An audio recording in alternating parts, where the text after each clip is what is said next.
pemirsa Berita Satu, apa kabarnya nih? Semoga baik-baik, sehat selalu bersama keluarga. Saya Vina Muptadi, siap menemani Anda dalam She Magazine Sharing and Empowering bareng sama rekan saya di sebelah. Halo pemirsa She Magazine, apa kabar? Mudah-mudahan sehat semua. Amin. Dan kalau yang sedang mengalami cobaan, mudah-mudahan tetap tegar dan semangat ya. Amin. Nah, sekarang ini kan banyak sekali kegiatan kalau kita melakukan, semuanya terbatas. Tapi kalau kegiatan di outdoor, kalau di sini di musim panas justru banyak. Kita bisa goes ataupun juga bercocok tanam. Kalau kamu sama keluarga kamu gimana, Vin? Wah, seneng banget kalau summer, artinya kan siangnya lebih panjang ya, matahari lebih lama gitu kan. Nah, kita tuh seneng bawa anak-anak misalnya ke kebun gitu untuk melakukan petik buah di kebunnya langsung. Asik tuh, kita bisa petik udah gitu, kumpulin di keranjang, terus nanti tinggal bawa ke kasir dan ditimbang. Nanti bayarnya itu sesuai dengan berapa berat atau berapa banyak buah-buahan ataupun bunga yang kita petik. Menarik sekali ya kegiatannya, tapi kita juga pengen mengajak nih pemirsa She Magazine, nanti ada liputan petik bunga lavender. Belum pernah kan? Tapi jangan kemana-mana, karena tentunya kita intip dulu News Flash. Aktivis lingkungan hidup Indonesia Melati Vision menghadiri Festival Film Cannes di Prancis bulan Juli. Ia adalah salah satu beberapa aktivis muda yang terlibat dalam dokumenter Bigger Than Us yang diproduseri oleh Marion Cotillard. Aktris dan penyanyi keturunan Indonesia Malia Chandra-Wijaya juga hadir di Cannes menghadiri premier After Yang, film drama sains fiksi yang dibintanginya bersama Colin Farrell, Jodie Turner-Smith, dan Justin H. Min. Perusahaan mainan Barbie menambahkan bintang tenis Naomi Osaka ke dalam serial role model atau panutan.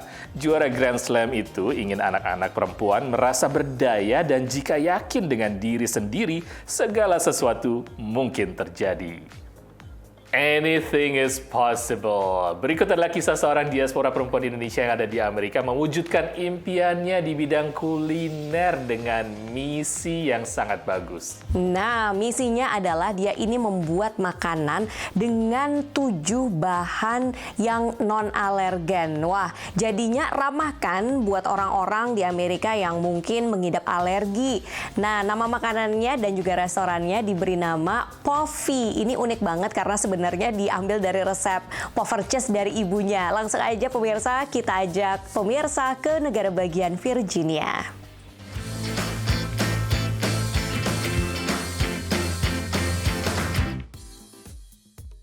Camilan mungil dengan beragam rasa ini adalah Poffy, kreasi toko kue yang beroperasi sejak Mei lalu di Fairfax, Virginia. Idenya berawal dari keinginan sang pemilik, Lilian Wanandi Perez, untuk membuat jajanan yang bisa dinikmati oleh orang-orang yang alergi terhadap beberapa jenis bahan makanan tertentu seperti anaknya. Waktu sekitar umur 1 tahun, anak saya yang paling besar ini, dia didiagnose untuk food allergy. Jadi susu, telur, kacang, semua biji-bijian. Terus mereka tanya, Mami, kenapa kok saya setiap pergi ke restoran gitu, saya kok nggak bisa makan seperti anak-anak lain, you know. So dari dalam diri saya sendiri, jadi kayak ada tujuan gitu, bagaimana saya bisa provide ke anak-anak atau family lain, yang keluarga lain yang seperti kita ini, something yang spesial, something supaya mereka dapat berasa inklusif ya, sama seperti orang-orang lain. Berkonsep 7 Free, Poffy dimasak tanpa menggunakan 7 bahan makanan alergen terbesar seperti susu, telur, dan kacang.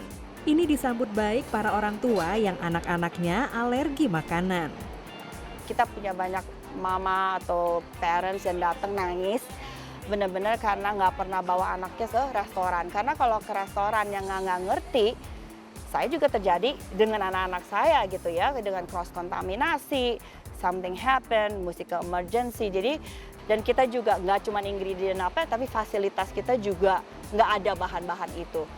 Terinspirasi dari resep camilan manis khas Belanda, Poffertjes, yang diturunkan sang ibu, Lilian memutuskan memadukannya dengan beragam topping dan isian seperti selai buah segar, matcha, coklat, dan pandan.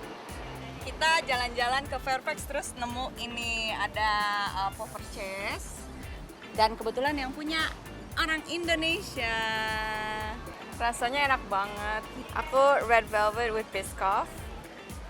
Aku banana chocolate chip. enak, panas. Poffy juga banyak mengundang para pengeblog dan pemengaruh yang lalu mempromosikannya melalui media sosial mereka. Warga Virginia, Asha dan Tess tahu tentang Poffy dari TikTok. It's really good. I'm a pancake fanatic, so I really like it. I haven't had red velvet pancakes before, so. I don't really eat pancakes, but she saw it on TikTok, so we wanted to come try it. Yeah.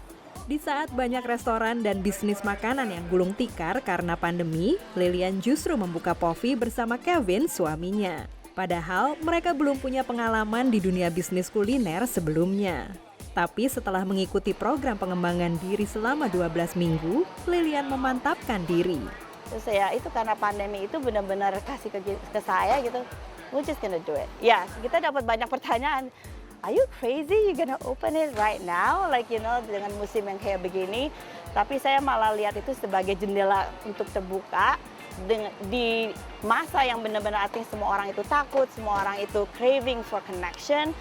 That our coffee can bring that to people. So, yeah.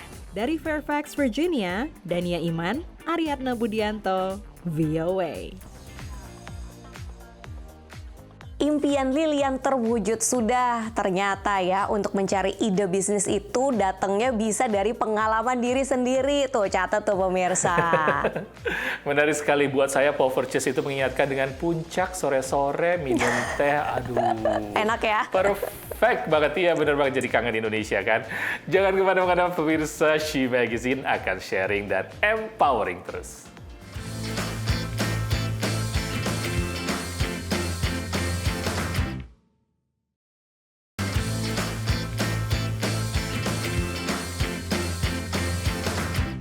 Pemirsa, Anda masih bersama She Magazine, sharing and empowering. Kalau misalnya nonton film, pengen nonton film, udah nonton belum film nih judulnya Ali dan Ratu-Ratu Queens yang baru dirilis bulan Juni lalu. Dan ini terinspirasi dari perantau di Amerika, tepatnya di New York selama dia berada di kota New York ini.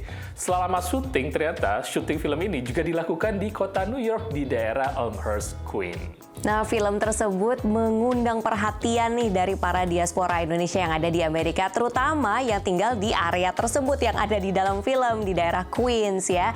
Nah, kita jadi pengen tahu apakah filmnya ini memang mirip dengan kejadian, emang benar banyak ibu-ibu di Queens seperti itu, atau gimana nih? Langsung aja kita lihat liputannya, tapi catat ya pemirsa, tayangan berikut mungkin mengandung sedikit spoiler.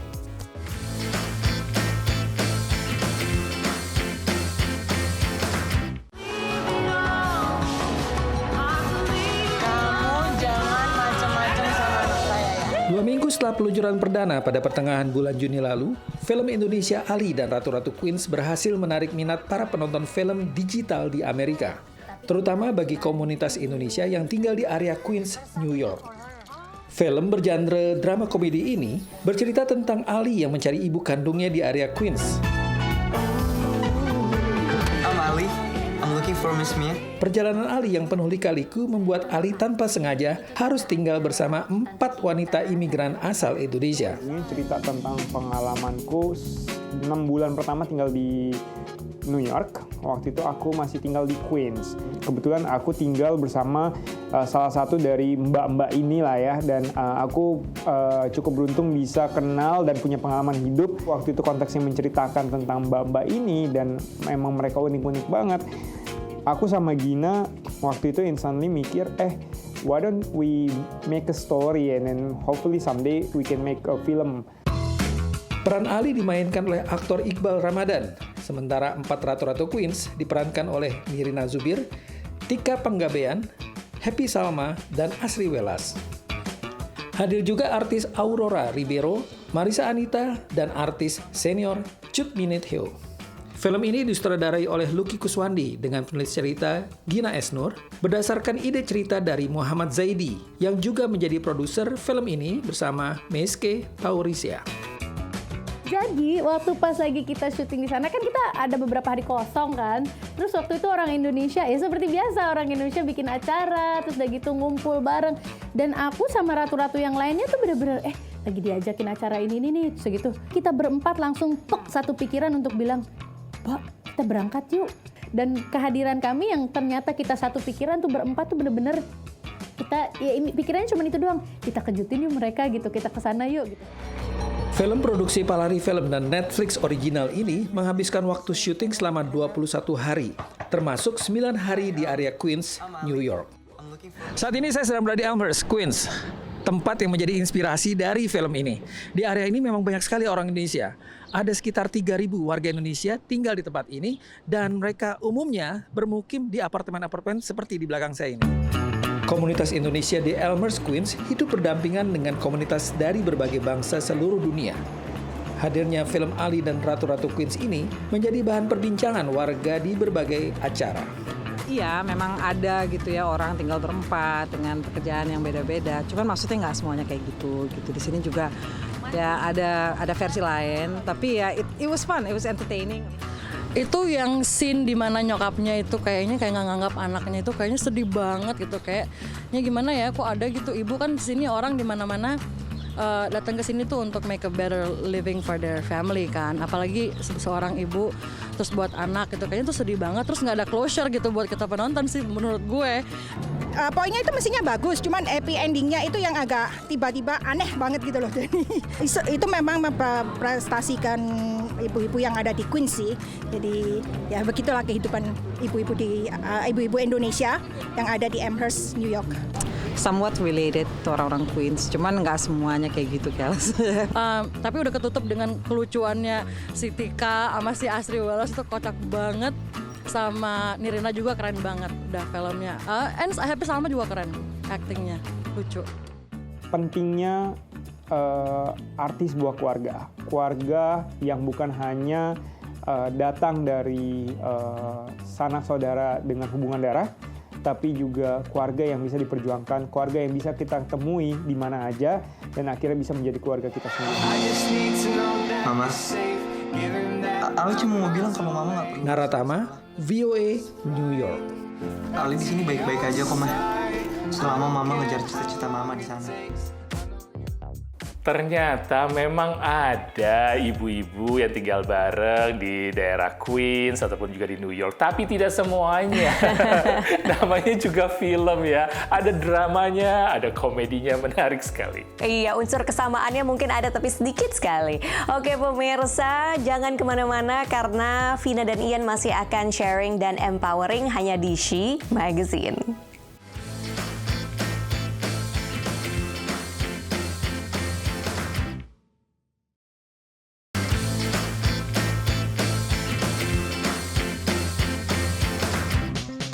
Hey pemirsa, apa kabar? Kita ketemu lagi di She Magazine Sharing and Empowering. Nah pemirsa, di Amerika Serikat dan mungkin juga di Indonesia ya, kalau weekend di kota-kota besar itu suka ada rombongan moge, motor besar. Nah selama ini kan selama ini selalu didominasi laki-laki, tapi ada yang berubah. Iya dong, tetap ada ini perubahannya. Menarik sekali ternyata di kota Los Angeles justru ada sebuah klub moge yang anggotanya adalah para perempuan. Tujuannya adalah pemberdayaan terhadap para perempuan ini, dan juga mereka ingin menunjukkan bahwa mereka juga bisa mandiri.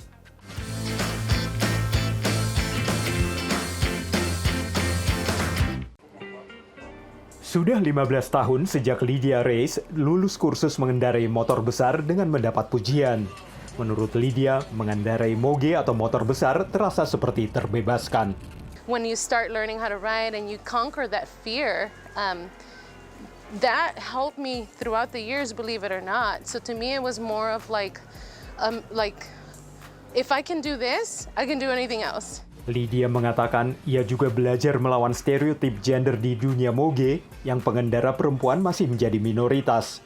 Dan Lydia mendapat dukungan penuh suaminya. Clubs, riders, they feel like it's a man's world, and the women need to be on the back end, and they do and say as the man does. I look at it different, if they're capable of doing it, why not? More power to you. Let's do this. Lydia membeli sepeda motor Harley Davidson pertamanya pada tahun 2013 setelah anak-anaknya lahir, dan ia memodifikasinya sendiri. Kini ia mulai berpikir untuk menjadi mekanik sepeda motor profesional. Rencana Lydia untuk naik motor besar begitu kuat sehingga ia mendirikan klub motor perempuan bernama Biker Chicks. Lydia mengatakan ini adalah klub tempat perempuan seperti dirinya bisa bebas dari stereotip dan memacu moge, sembari saling mendukung dan berbagi mengenai rencana mereka. You have a machine that you're in total control of, and this machine can do powerful things, and you have control of it. You just sit on it and take it for a ride, and you have the power to slow it down. You have the power to throttle all the way through. It's an amazing freedom. I don't worry about anything. I don't worry about the house. I don't worry about the kids. I don't worry about having to cook, do I need to do laundry, dishes, none of that. I don't have to worry about any of that when I'm on my bike. When I'm on my bike, I'm me. I'm not the wife, I'm not the mom, I'm me. I just feel very proud of myself to be a Chicana and be able to say that I'm an independent woman and I have my own business and I'm able to afford these things for myself, coming from poverty. Klub motor Biker Chicks ini memberi kesempatan perempuan untuk memegang kendali dan bukan sekedar membonceng di dunia moge yang masih didominasi kaum pria. Meski berlatar belakang berbeda, para perempuan ini bisa saling berbagi rasa kebersamaan karena melalui moge mereka mendapatkan pemberdayaan, kebebasan, dan kemandirian. Dari Arlington, Virginia, saya Helmi Yohanes dan tim VOA. Wah, keren ya nih ibu-ibu dan juga para perempuan ini naik motor, berani, percaya diri, salut juga. Nah, memang kayaknya kegiatan wisata alam, outdoor seperti itu semakin trending ya di Amerika, Vin? Iya dong, karena outdoor kan dirasa merupakan kegiatan yang paling aman kan di tengah pandemi COVID-19 yang mengharuskan jaga jarak, jadi outdoor aja sekalian. Nah, termasuk salah satu tempat yang diburu nih namanya Seven Oaks Lavender Farm, kebun lavender yang ada di negara bagian Virginia. Harum-harum deh, langsung aja yuk kita ajak pemirsa piknik ke sana.